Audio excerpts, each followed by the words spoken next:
No dia em que se comemora o fim do regime do Estado Novo, ou por outras palavras, a instauração da democracia, o 25 de Abril, recordamos o descerramento de uma placa que está aqui na zona do Relvão, em Angra do Heroísmo. É uma viagem de homenagem que a União de Resistentes Antifascistas Portugueses realizou aos Açores durante 5 dias. Na Ilha Terceira, o ponto alto do programa foi o descerramento da placa em honra dos patriotas ou familiares que, na noite escura do fascismo, passaram pela fortaleza de São João Batista, em Angra do Heroísmo. Fala-se do Tarrafal, que temos até uma brochura que oferecemos até há pouco ao Sr. Presidente. O Tarrafal, é verdade, foi um grande sofrimento, mas fala-se pouco aqui que aqui em Angra houve, na verdade, também presos e sofreram imenso. Eu agora para este trabalho, para esta visita, procurei documentos antigos, estive na Torre do Tombo, etc. E há apelos lacinantes das pessoas que estiveram aqui, porque foi durante a guerra também, e 36, 42, etc. E passaram muito mal, passavam fome, a comida era tremenda, eram torturados. Já o autarca de Angra do Heroísmo espera que essa placa agora descerrada na zona do Relvão, junto ao tanque do azeite, assinale o último dos episódios menos bons da nossa história. Esta é uma placa que assinala algo de importante que aconteceu aqui, que aliás vem na sequência de uma longuíssima tradição desta ilha e em particular deste castelo ter servido de local de desterro e local de prisão. Este foi o último episódio e esperemos que seja mesmo o último da nossa história, numa longa sequência que se iniciou logo a seguir à restauração. Preciso não esquecer que o segundo rei, após a restauração, para aqui foi também exilado e aqui também esteve prisioneiro, Afonso VI, que na altura era um jovem com 24 anos, foi para aqui desterrado por razões políticas também da altura. E daí em diante passaram por este castelo e por esta ilha muitas personalidades, algumas delas personalidades marcantes da vida social e política portuguesa, que para aqui foram desterrados em múltiplos períodos da nossa história. E não só portugueses, este castelo também serviu de campo de concentração para alemães durante a Primeira Guerra Mundial e, portanto, há aqui uma longa tradição que, infelizmente, é a parte menos boa da nossa história e espero que esta placa assinale o último desses episódios. O que custou a liberdade? No fundo, a União de Resistentes Antifascistas Portugueses quer dar uma resposta a essa pergunta. Uma das coisas que tem sido também um trabalho que pensamos muito importante, embora, enfim, modesto, mas é importante, é na realidade irmos às escolas. Temos feito muitas sessões por todo o país e aquilo que se diz que os jovens não ligam não é verdade, ouvem-nos com muita atenção. O que acontece é que realmente os compêndios não falam muito pouco nisso, falam assim vagamente no Estado Novo e tal, mas não falam neste sofrimento, porque quando nós começamos a contar e temos ainda na direção um jovem que é o José Pedro Soares, que foi torturadíssimo e era jovem, tinha 20 anos ou 21 anos quando foi preso, e ele conta a sua experiência, os jovens ficam interessadíssimos e, portanto, esse é um trabalho também que fazemos, é lembrar, porque muita gente não sabia também do que é que se passava, não é? Porque era tudo abafado, não é? Isso é fundamental que acontece, até porque a liberdade é algo que tem que se cultivar todos os dias, não é algo que nós possamos considerar como adquirido. Nós hoje vivemos estes últimos 40 anos quase de paz e de liberdade, quer aqui, quer na Europa, mas os tempos são conturbados e aquilo que uma geração conquistou, outra geração pode perdê-lo. E é importante lembrar o que aconteceu no passado e é importante que os mais jovens conheçam estas facetas da nossa história e valorizem devidamente aquilo que hoje temos e que queremos manter. Porque, volto a repetir, a liberdade luta-se por ela todos os dias. A União de Resistentes Antifascistas Portugueses, com sede em Lisboa, foi fundada em abril de 1976, portanto 2 anos depois da Revolução dos Cravos.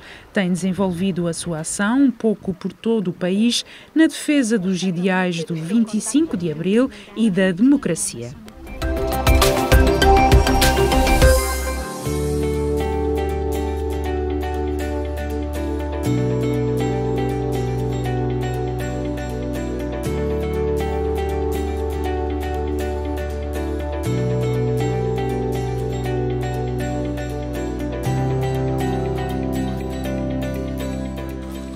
Nunca é demais o conhecimento e a informação, sobretudo quando se trata de questões da nossa própria terra.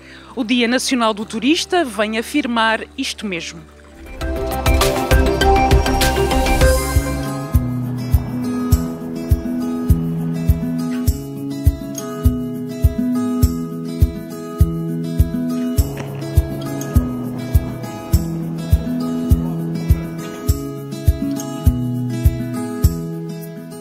Turistas na própria terra para regressar ao passado com os olhos postos no futuro.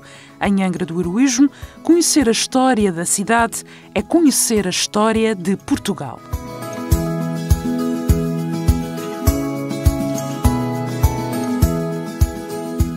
Quando visitarmos Angra, estamos a visitar a cidade, estamos a visitar a história de Portugal. Eu não estou a mostrar a história de Angra, eu não estou a falar da história dos Açores, eu estou a falar da história de Portugal.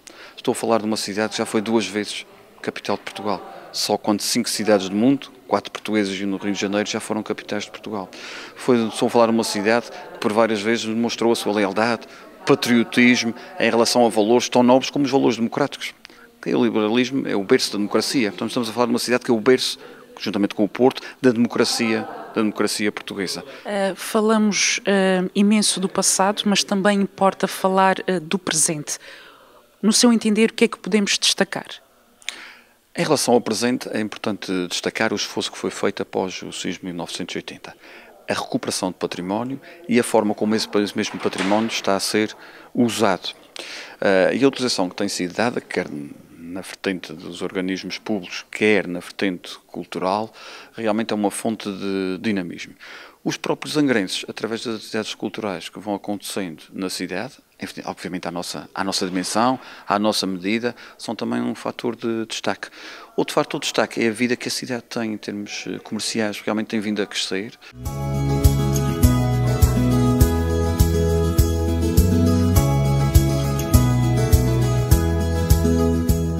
Assim, o Dia Nacional do Turista, assinalado a 20 de abril, deu espaço a 2 grupos de locais orientados por 2 guias intérpretes. Uma iniciativa promovida pelo município angrense com este objetivo. Por um lado, para ter um pouco mais de informação sobre aquilo que existe cá, em Angra do Heroísmo, e principalmente no centro histórico. Por outro, para perceberem também, e isso é importante, o trabalho de um guia turístico, o que costuma ser explicado a quem nos visita, de que forma é que apresentam a nossa cidade a quem vem de fora, e isso é fundamental. Também, por um lado, para respeitarmos este trabalho que é fundamental dos guias turísticos para a nossa economia, para toda a economia, portanto muita gente acaba por ter o seu rendimento garantido, porque existe um trabalho também de base feito pelos guias quando o setor turístico tem o peso que tem na nossa economia local.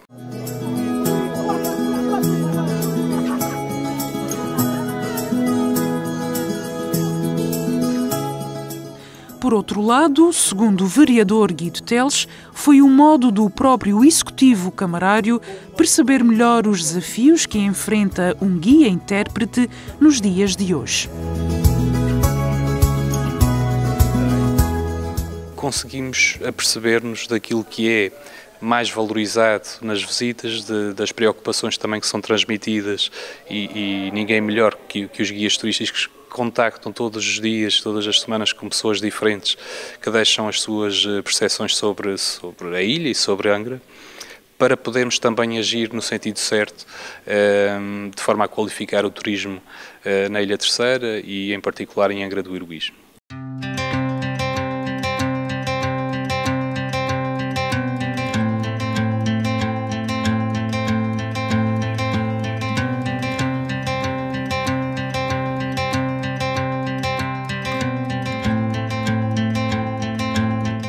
acordo com Mário Rego, um guia-intérprete é um género de contador de histórias e tem uma variedade de saberes. Para já, a profissão de guia requer um cuidado especial no tratamento da informação e da forma como ela é transmitida àqueles que nos visitam.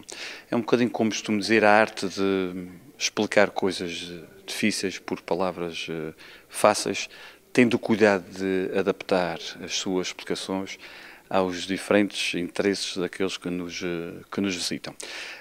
Tem uma variedade de saberes bastante abrangente, até porque a cidade de Angra e, sobretudo, a Ilha Terceira tem uma oferta variadíssima em várias dimensões, quer na dimensão natural, na geologia, na vulcanologia, na flora, na fauna, nos nossos endemismos, obviamente, quer na dimensão histórica, numa cidade que já foi 2 vezes capital de Portugal, o ponto de partida para a globalização mundial há 600 anos atrás.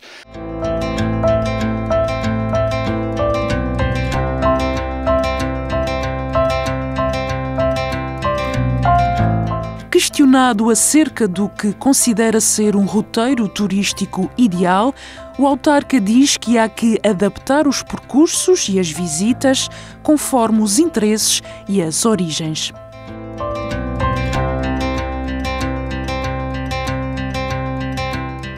Eu penso que não há roteiros ideais, eles devem depois ser adaptados em função do visitante. E parece-me que essa também é uma percepção, um resultado daquilo que foi esta experiência de hoje, daquilo que foi transmitido pelo guia que nos acompanhou. É que, de facto, em função do público que nos visita, em função também da origem do público, dos interesses específicos, o roteiro deve ser adaptado.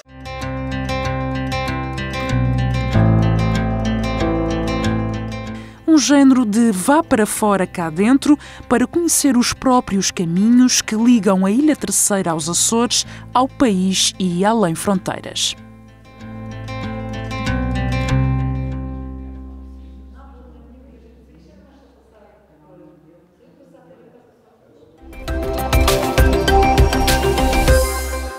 Há 45 anos, Portugal escreveu um novo capítulo na sua história, com o Dia da Liberdade, 25 de abril. Convém não esquecer que a conquista foi feita por todos nós. Marcamos assim o ponto final no programa de hoje. Fique bem.